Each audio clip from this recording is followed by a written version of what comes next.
সামিরা দরজা খুলে দেয়। তারপরে ডন, জাভেদ ওরা ঝাঁপিয়ে পড়ে সালমানের উপরে। সামিরা তো সব শুনে গেছে, তারা ডিভোর্স দিয়ে দিবে সকালবেলা।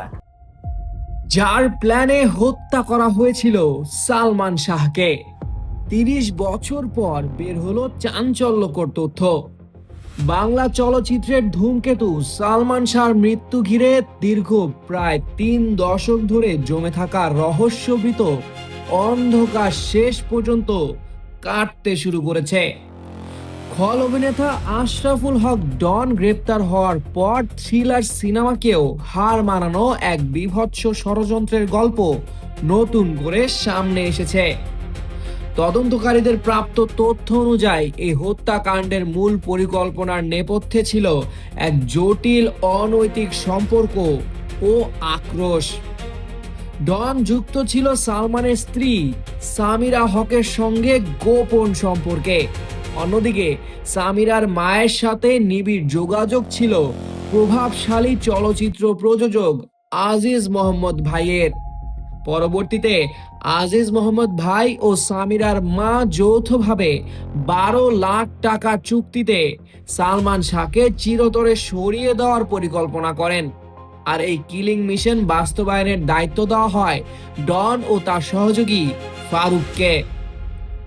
1996 সালের 5 সেপ্টেম্বর সেই কালো রাতে এফডিসি থেকে ইস্কাটনের বাসায় পৌঁছান ডন ও তার সহযোগীরা। পূর্ব পরিচিত হওয়ায় ভবনের ভেতরে বা ফ্ল্যাটে ঢুকতে কোনো বাধার মুখেই পড়তে হয়নি তাদের। সেখানে আগে থেকেই অবস্থান করছিলেন আজিজ মোহাম্মদ ভাই। বেডরুমে নিশ্চিন্তে ঘুমিয়ে থাকা সালমানের উপর মুহূর্তের মধ্যে ঝাঁপিয়ে পড়ে পুরো দল।